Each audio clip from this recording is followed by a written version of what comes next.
पश्चिम बंगाल विधानसभा चुनाव की घड़ी नजदीक आ गई है। सियासी बयानबाजी, रणनीति और समीकरणों के बीच इस बार एक बदलाव जो सबसे ज्यादा चर्चा में है वो है युवाओं पर बढ़ता भरोसा।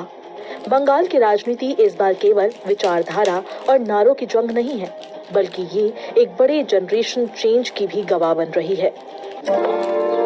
चेकमेट। चिंटू जी, आप घोड़े भी अच्छे दौड़ाते हो। To good. थर्मोकूल कूलर, सिर्फ ठंडी हवा बाहर नहीं आएगी, आपका बड़प्पन भी बाहर आएगा। थर्मोकूल, इंडिया का नया अंदाज। विधानसभा चुनाव में तृणमूल कांग्रेस और भाजपा दोनों ने टिकट बंटवारे में युवाओं पर बड़ा दांव खेलकर साफ संकेत दिया है कि आने वाला दौर नई पीढ़ी का हो सकता है। इस बार की राजनीति में नारे और वादे तो हैं ही, लेकिन उससे ज्यादा अहम है कि कौन सी पार्टी युवाओं को कितना मौका दे रही है। दोनों प्रमुख दलों ने अपने उम्मीदवारों के चयन में साफ तौर पर युवा चेहरों को प्राथमिकता दी है। ये सिर्फ चुनाव जीतने की रणनीति नहीं, बल्कि बदलते समाज और मतदाताओं की सोच को समझने की कोशिश भी है। टीएमसी की बात करें तो पार्टी ने इस बार अपने उम्मीदवारों की सूची में बड़ा बदलाव किया है। मुख्यमंत्री ममता बनर्जी और उनके भतीजे पार्टी के राष्ट्रीय महासचिव अभिषेक बनर्जी के बीच लंबे मंथन के बाद तृणमूल ने इस बार केवल 25% वरिष्ठ उम्मीदवारों यानी 60 साल से ऊपर वालों को मैदान में उतारा है। 2021 में ये आंकड़ा 42.4% था।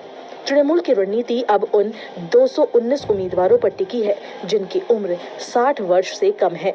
हालांकि पार्टी ने समर मुखर्जी जिनकी उम्र 83 वर्ष है और शोभन देव चट्टोपाध्याय जिनकी उम्र 82 वर्ष है, इन जैसे दिग्गजों को बरकरार रखकर ये भी स्पष्ट किया है कि अनुभव और विरासत को पूरी तरह दरकिनार नहीं किया जा सकता।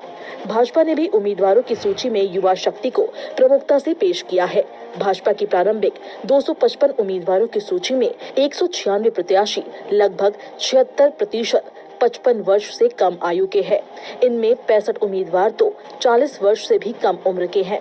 खास बात यह है कि भाजपा ने सिर्फ राजनीतिक कार्यकर्ताओं को ही नहीं, बल्कि शिक्षकों, डॉक्टरों, वकीलों और पूर्व सैनिकों को भी मौका दिया है।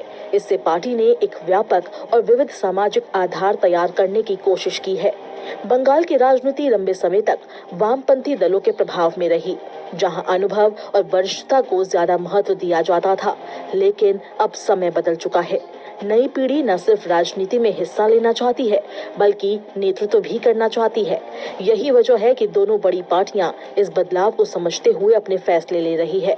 अब आने वाले चुनाव में ये देखना दिलचस्प होगा कि क्या युवा चेहरों पर लगाया गया ये दाव पार्टियों को सत्ता तक पहुंचाने में मदद करता है या नहीं।